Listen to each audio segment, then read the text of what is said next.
السلام علیکم اسٹوڈنٹس، میں الائٹ اسکول المراج کیمپس سے 10th کلاس آپ کو پاکستان اسٹڈیز کا باب نمبر 1 طریقے پاکستان 2 پڑھا رہی ہوں، اور ہمارا آج کا ٹاپک ہے 1977 سے 1988 کے درمیان پاکستان میں نفاذ اسلام کے اہم پہلو کون سے ہیں۔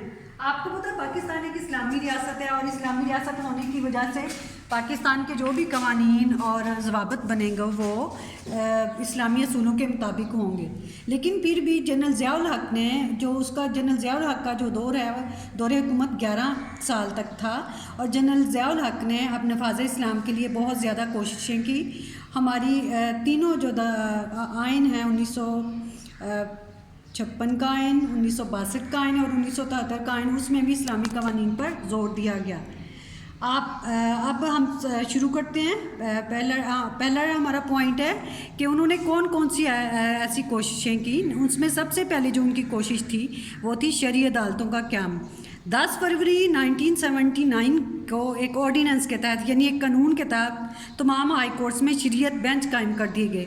شریعت بینچ کا مطلب یہ ہوتا ہے کہ انہوں نے وہاں پہ علماء کرام کو ہائی کورٹس میں ججوں کے علاوہ علماء کرام کو بھی ایز اے جج مقرر کیا گیا، جو اسلامی اصولوں کے مطابق فیصلہ دیتے تھے۔ کوئی بھی جج علماء کی مشاورت کے بغیر فیصلہ نہیں دے سکتا تھا۔ 1980 میں یہ جو شریعت بینچ ہے، انہوں نے وفاقی شرعی عدالت قائم کر لی، یعنی وفاق میں بھی مرکز میں بھی شرعی عدالتیں، دینی عدالتیں قائم کی گئی، اور ان کا فیصلہ اسلامی اصولوں کے مطابق کیا جاتا تھا۔ اس طرح آپ نے اسٹوڈنٹس یہ جو امپورٹنٹ انفارمیشن ہے اس کو بھی ساتھ ساتھ انڈر لائن کرتے جانا ہے۔ اب جو دوسری اس کے بعد اگر کوئی اس فیصلے کے خلاف، جو علماء کے فیصلے کے خلاف اپنی اپیل جو ہے سپریم کورٹ میں بھی درج کرا سکتا تھا۔ جو سیکنڈ پوائنٹ ہے، جو دوسری کوشش انہوں نے کی، وہ یہ کہ شرعی حدود کا نفاذ۔ شرعی حدود وہ ہوتی ہیں ایسے جرائم جن پر اسلامی سزائیں دی جائیں۔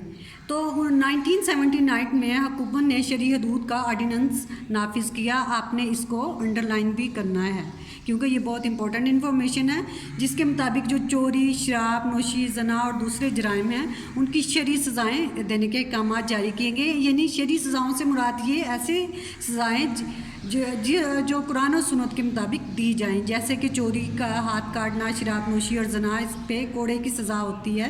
تو اس طرح کی سزاؤں کا نفاذ کیا گیا۔ پھر انہوں نے سب سے تیسرا ہم جو کام کیا تھا جنرل ضیاء الحق نے، وہ زکوٰۃ و عشر کا نظام ہے۔ زکوٰۃ آپ کو پتہ ہے کہ ہم ہر مسلمان جو ہے وہ جس کے بینک میں اکاؤنٹ ہیں وہ اپنے رمضان میں زکوٰۃ دیتے ہیں۔ ہم لوگ سارے جو ہیں 2.5% زکوٰۃ دی جاتی ہے، تو بینک اکاؤنٹ میں بھی 2.5% زکوٰۃ وصول کی جاتی تھی۔ اس طرح یہ جو زکوٰۃ کی رقم ہے پھر غریبوں میں گورنمنٹ کی طرف سے تقسیم کر دی جاتی تھی۔ اور جو عشر ہے، عشر سالانہ زرعی پیداوار، جو زمین پہ ایک مخصوص پیداوار ہے، اس پہ ٹیکس لگایا جاتا ہے، اور وہ لوگ جن کے پاس ایک خاص مخصوص حد تک زمین ہے تو اس کی سالانہ زرعی پیداوار پہ وہ ٹیکس ان کو گورنمنٹ کو دینا ہوتا تھا۔ یہ قانون بھی جو ہے 1983 میں شروع ہوا۔ اس کو بھی آپ نے اسی طرح انڈر لائن کرنا ہے۔ جو چوتھا پوائنٹ تھا، جو سب سے اہم پوائنٹ تھا، وہ ہے سود کا خاتمہ۔ آپ کو پتہ ہے سود اسلام میں حرام ہے۔ تو 1 جنوری سے آپ کو پتہ ہے بینک کا جو ہمارا سسٹم ہے وہ سارا سود پہ بیس کرتا تھا، لیکن جنرل ضیاء الحق نے اس کو ختم کرنے کے لیے 1981 میں ایسے بینک اکاؤنٹس کھولے گئے جس کو ہم PLSO اکاؤنٹس کہتے ہیں۔ اس کے تحت انہوں نے تمام جو اکاؤنٹس تھے ان کو سود کے بغیر کر دیا، اور ان پہ سود نہیں لیا جاتا تھا۔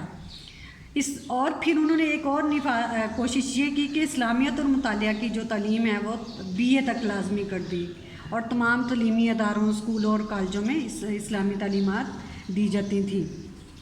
اس کو بھی آپ نے اسی طرح انڈر لائن کر لینا ہے۔ اگلا ہمارا ہے نماز کا اہتمام۔ آپ کو پتہ ہے نماز دین کا اہم جز ہے، اور نماز کا دین کا اہم رکن بھی ہے، اور اس کے بغیر ہم مسلمان بھی نہیں کہلا سکتے۔ تو اس کے لیے جنرل ضیاء الحق نے یہ کیا کہ اسکولوں، کالجوں اور سرکاری جو دفاتر ہیں وہاں پہ ظہر کی نماز کا ایک اہتمام کیا گیا۔ لوگوں کو نماز کی طرف راغب کرنے کے لیے صلاۃ کمیٹیاں بنائی گئیں تاکہ لوگ زیادہ سے زیادہ نماز پڑھیں، اس لیے انہوں نے کئی کمیٹیاں بھی بنا دیں۔ نمبر 7 پوائنٹ ہے احترام رمضان آرڈیننس یعنی قانون۔